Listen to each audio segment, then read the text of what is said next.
Friends, when filming my mid-year faves and including a number of bronzers, it prompted me to dive back into my bronzer collection and film a more descriptive video for several of them. Not each one because there are too many to count, but standout bronzers from various brands of different textures, undertones, and colors. This won't be in a particular order in terms of when these bronzers released. I will basically present them in however which way, relative comparisons during the list, and some old favorites that have not gone bad on me yet that I had to mention because I think they're still stand out. Just establishing a high bronzer standard years ago before these more advanced formulas hit the shelves. And I have some descriptions here because my goodness, when describing bronzer, how many different times can we say sienna, terracotta, golden brown, caramel? I needed a little bit of help from the internet to get me through this video, but which one should I start with now? I guess the most appropriate bronzer to kick off this list is the Fara Homidi Essential Bronzer Compact. Refillable, expensive, $78. This is in the shade Roma, and I really should take off my watch because the swatches are going to take over. Let's predict 4 arms worth of bronzer swatches in this video. Let's set the stage with Roma, which based off the photos online I thought would be more red in person. I would classify this to be like a true cocoa with a little bit of a terracotta. That is probably the lowest base note in my opinion. I wouldn't say, I forgot to take this out, sorry. I wouldn't say that is reddish in undertone, but you can see a little bit of kind of like that terracotta clay influence. I think the dominant color, however, is like a true Swiss Miss hot chocolate, and you see the finish, it has what Fara calls a lumi matte, where it's not completely matte, not completely satin. It feels powdery on the finger, but it almost applies like a cream on the skin. It is absolutely beautiful, and I recently purchased it. Have been experimenting with different brush types and bristle types, and my goodness, one of my most favorite bronzer shades easily has just shot up the list, and I wanted to compare this to 2 specifically. One of you had brought up Westman Atelier's bronzers, particularly the Beauty Butter Powder Bronzer. Apparently there was a reformulation in 2023. I purchased this before 2023. I have it in the shade Soleil Riche, which is described to be a rich terracotta, ideal for light to medium skin tones. So you see Fara's bronzer has a little more of that tawny chocolate tone, whereas the Soleil Riche from Westman Atelier has a little bit of like a golden caramel base note to it, and it looks a lot more matte than Fara's bronzer. You see that there's like a sheen to Roma and how there's more of a matte finish to the butter bronzer, typically because I think that's largely due to the number of different butter ingredients in the formula, why it's called the butter bronzer.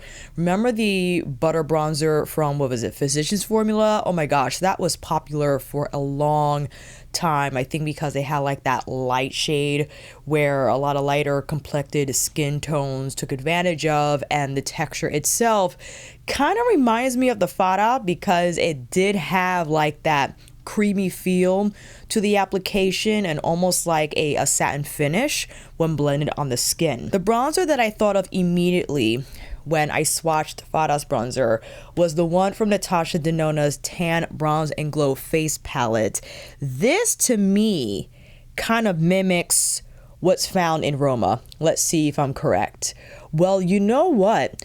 Roma looks a lot more muted, where the one from Natasha Denona, there is a little bit of caramel in the undertone, and you see the butter bronzer is lighter overall. It almost has, like, compared to these two, like a peachiness to it. But Fara's is special in that it truly imbues like that true tan effect on my skin tone, which I do have to be careful of because it can appear muddy if I apply too much, but if I get it just right, my goodness, it is absolutely stunning, and one that I've just been using over and over again. But I guess this is what prompted me to look at my other bronzers, because the next comparison someone brought up was from Haus Labs. Now, this isn't the brand's recent re-release of the bronzer. I think it came in smaller compacts.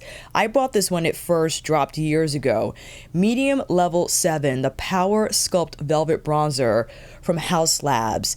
Kind of feels texture-wise like Fara, but the Fara Homidi has much more of a slurry texture.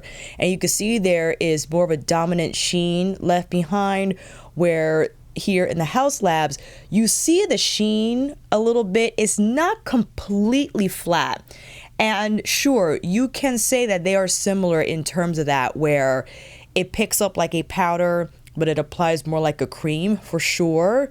But this has a little bit of like caramel, more so in the undertone than was found in Roma. What shall we move on to next? You know, I think we gotta get into Pat's bronzers because I got 3 of them. The first one we can swatch is Bronze Nirvana, which is described to be as a warm tan bronze. This, to me, on my skin tone, is more of like a honey-toned type of a bronzer, like a honey caramel. And with these types of undertones compared to something what we find in Fara's, is more brightening versus tan, if that makes any sense.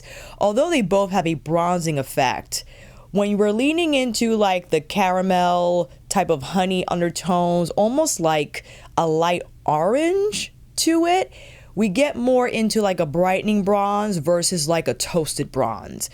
And it's hard for me to decide which one I like more, but if I'm trying to invoke that tan effect, this is more realistic, you know, sitting around here versus these undertones.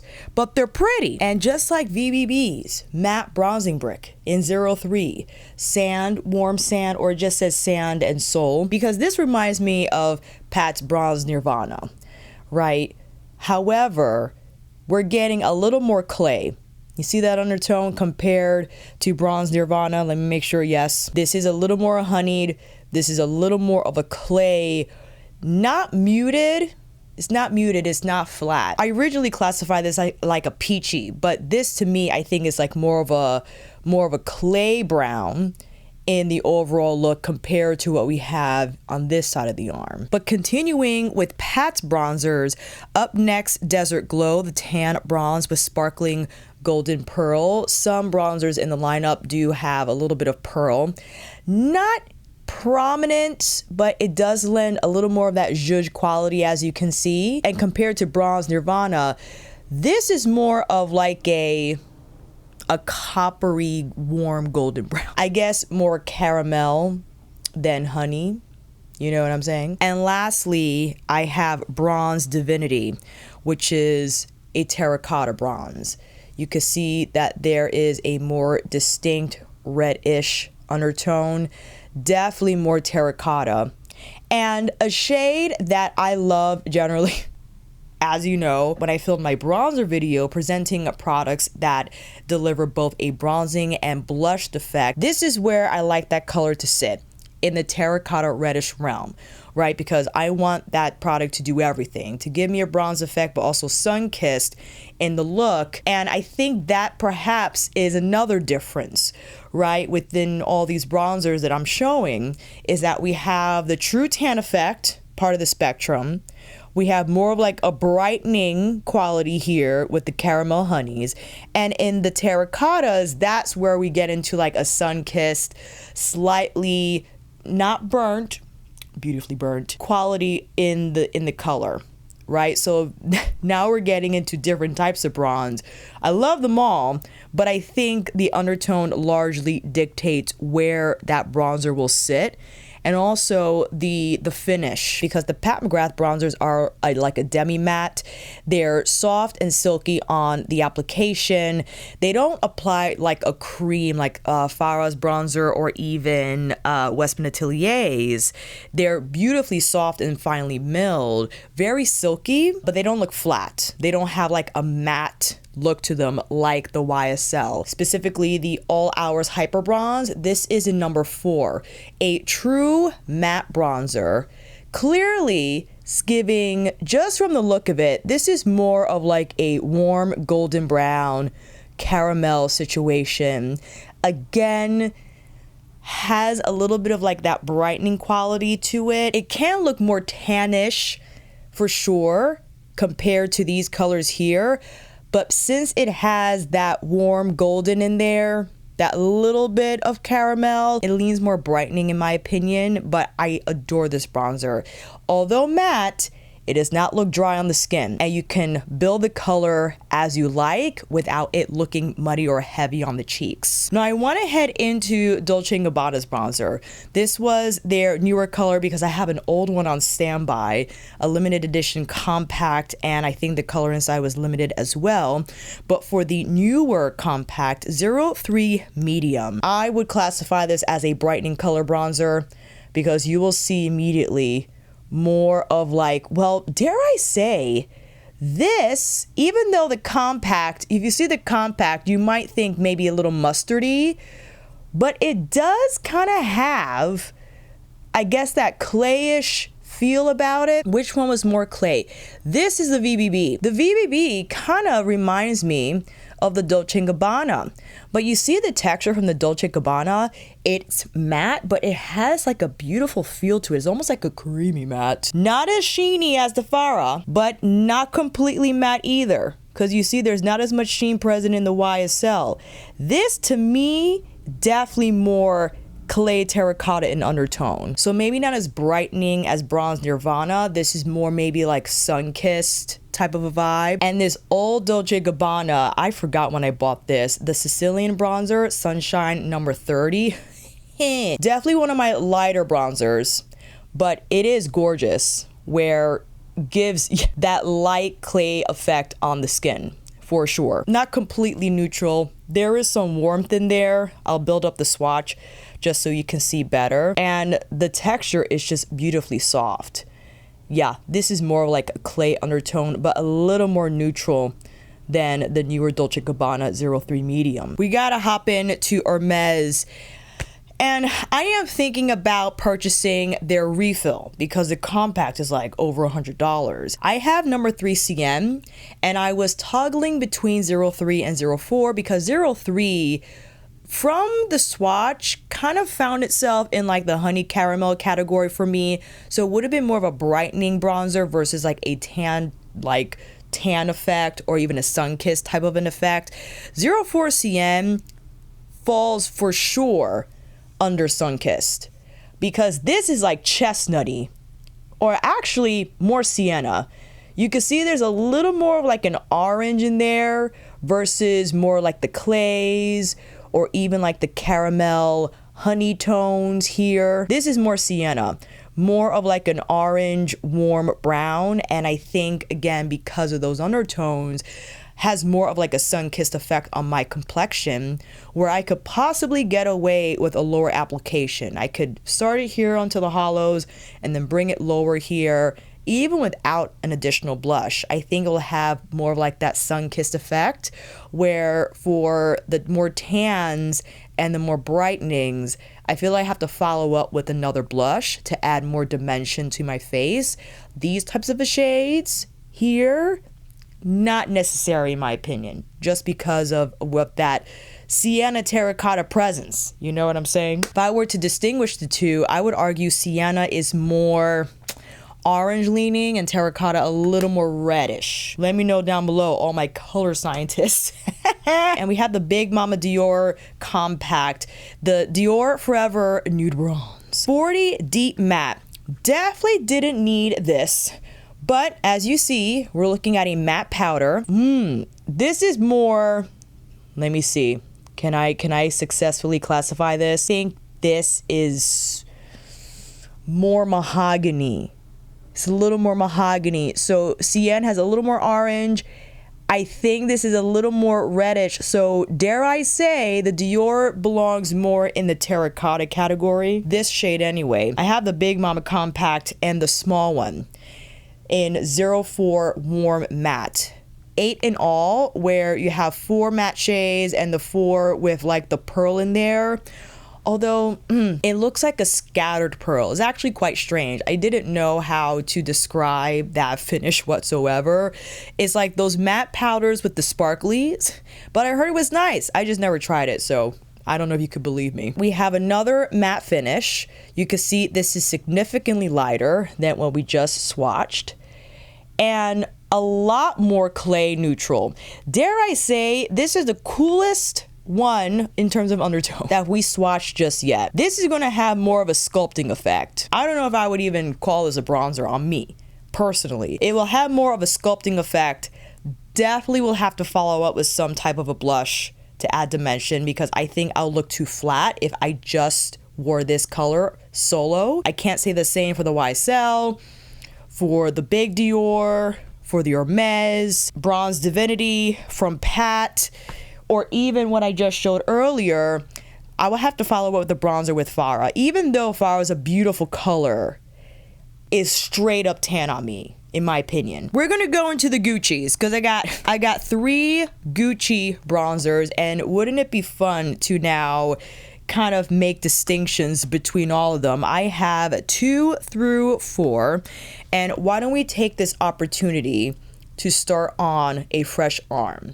Number 2, we have this kind of reminds me of the Fara.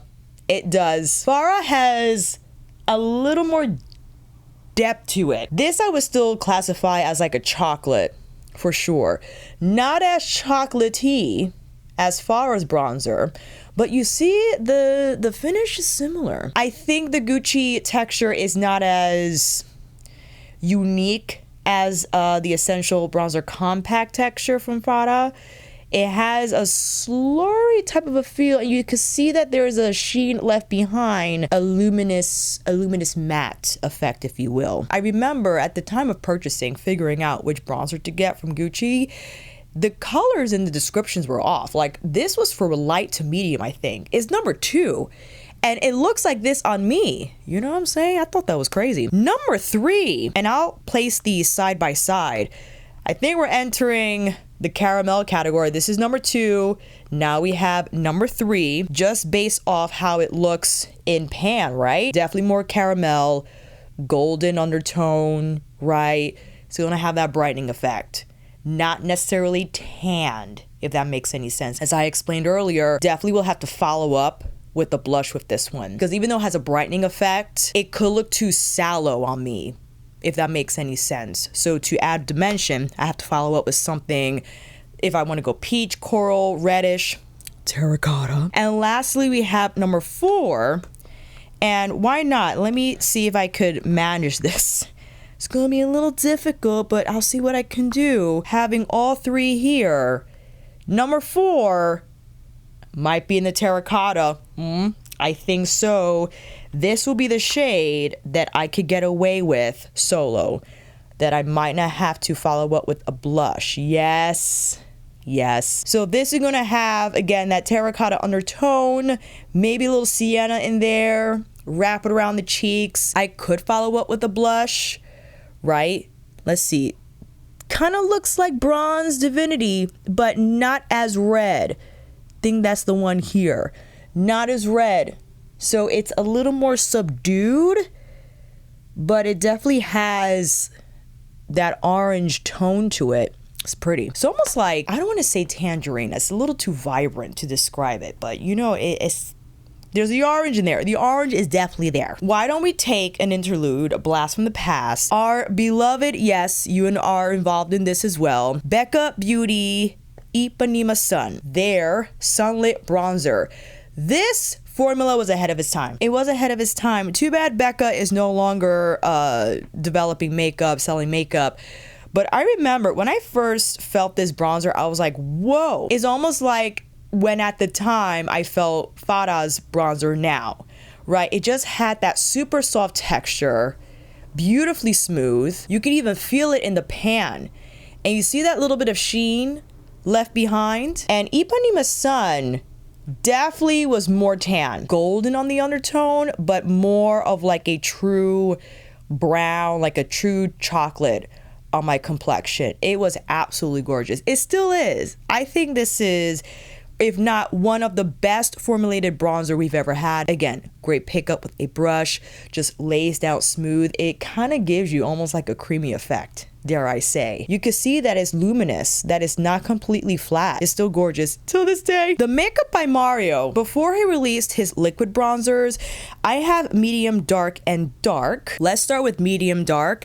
A truer matte bronzer. You can see the consistency there. Even though matte, completely and utterly smooth.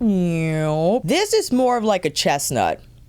A chestnut with a little bit of that clay and a color that I could get away with solo, but I choose not to because since it doesn't have enough red in there for me to make that decision. It could have a brightening quality to it because I do detect a little bit of caramel in the undertone. But when we get into dark I think is more chestnutty or maybe more sienna on me, and a shade that I could wear solo just from the undertone for sure. Reminds me of number 4 Gucci, although a lot more red. Here, this is now in either the Dior, I think this was the Dior 40. What did we swatch prior? Oh, Hermès. So this is like in the Dior Hermès category. And because of that chestnutty undertone, almost like mahogany-ish. Well, maybe not mahogany. I think it's too orange leaning to be mahogany. I could wear solo for sure. I could bring a little bit here around the cheek area, start it higher in the hollows, not have to apply a blush. I could go in with a light serving of it, but I wouldn't think it's necessary because of the color. Now, although this is a cream product, I still wanted to swatch it because I think it is a phenomenal texture. The Benefit Hula Wave Cream Bronzer, this is in medium deep, and I definitely, in my opinion, with a blush, this is in the tan category for me. Well, the way it goes on, when I apply this, is very light. It almost turns neutral when I apply it on my skin tone. I don't know quite the reason why, but it doesn't translate the same on the application in real time. It doesn't have that same golden, like a warm golden caramel tone to it when I apply it on my face. It kind of turns a little bit more neutral. That's why I feel the need to follow up with a blush, but I don't mind because the texture is smooth. It doesn't disrupt my foundation and it's layer friendly. So that's why I usually pair it with something else. If you're wondering what I have on the face now, you're like, which bronzer did you decide to wear for this video? I actually have the Westman Atelier bronzing drops on because I spoke about how in my mid-year faves that I felt bad I wasn't using this enough because it is quite expensive, although I purchased it during the Sephora sales event back in spring. This definitely is tan category, so that's why I had to follow up with a blush, and I decided to wear the Valentino, the Liquid Rosso liquid lipstick, but also doubles as a liquid blush. And I had said that this is a lighter product, but I just tapped it on the cheeks and of course used Sonia G's mini buffer. And once I did that, my gosh, I was locked in. This color is definitely a light default blush shade for me. I would consider this to be similar to VBB's Cheeky Posh in Playground, but I thought it paired well with the Westman Atelier because you see the shading and that tan effect from the Westman Atelier bronzing drops, but we have just enough of like this rose on the cheeks, and I actually have it on my lips as well with Fara's lip contour in Minky. Midsummer on the eyes with VBB's Tea Rose. Do you like it? I love it. I love how this look turned out for the bronzing video. Funny, I could have went more bronze with the look, but I just wanted to use products that I felt I didn't give enough chances to. So that's why we have a kind of a softer rose look going on. But why don't we continue? Remember these? I thought these were so huge, but they were originally formulated to not only be applied on face, but to body as well. That's why you have the large compact, but I believe these were also, I see the pin behind. I forgot if the pans were sold individually, if you already purchased the compact, I can't remember. I have 2 and 3. Number 2 is medium. And this on me, well, I forgot what this looks like on me. As you see, light, neutral brown with a little bit of that clay in the undertone. Dare I say is a little bit caramel. Hard to see because the color is so light, but compared to number 3, tan might find itself in the terracotta category, but I don't remember. I haven't worn this bronzer in forever. True matte. It doesn't have any sheen left behind like some we've seen already. For sure. This reminds me of Hermès Sienne. Maybe Sienne is more sienna or more terracotta. And the Charlotte has a little more, I think it's a little more caramel. There's a little yellow in there, just a touch more. More big compacts. I had to mention Marc Jacobs because my gosh, it was first the 102 Tantric Omega Bronze color that, my gosh, everyone was like, love this. This was an interesting shade. On me, I think it was more like a peachy type of a gig. True matte. I like swatched on both fingers by accident because the pan is so huge. But on me, you can see that there is more of like that neutral, but it has a little bit of that clay brown in the undertone. And then they released an even cooler version, a cooler undertone bronzer that I have more. I think I decluttered it actually because that was a little too cool on me. Like it looked fine, but it just looked like a contour. But many lighter skin tones that have trouble finding bronzer that doesn't look orange on them, they love that one. But I kept number 106 Tantalize. This was the deepest shade they've ever released, and for sure belongs in the terracotta category. I think this definitely had a little more red in there. Well, let's see, compared to the first one. For sure, chestnutty. That's chestnutty. Not exactly super tan, but this is in, well, look at that. Isn't that interesting? How red the Dior Forever 40 looks compared to the Omega, as I'm peeking through, compared to the Omega 106. That's a pretty color. I might have to wear that. And we have these 2 limited edition MAC bronzers that I had to keep the boxes because they basically look like the compact. I have these in both Beige-ing Beauty and Taupeless Taupe. In my opinion, I thought these were quite unique. Maybe they're not so unique now, considering that I have all these freaking bronzers. But here is Beige-ing Beauty. I think this will be more of like a neutral clay. Oh, this, yeah, that's like a light chocolate. It doesn't have any golden in there, but it is warm. For sure. Totally Taupeless. I make up names. I'm so sorry. Totally Taupeless might have a little more red in the undertone. Yes. This is a little more chestnutty. For sure. Kind of reminds me of Tantric, but no. This might be more chestnutty. This might be more terracotta chestnut because it has a little red in there. Has a little red in there and a shade I could wear solo. I would wear this solo because it has enough coloring to deliver more of a sun-kissed effect than just tan, for sure. I gotta wear this.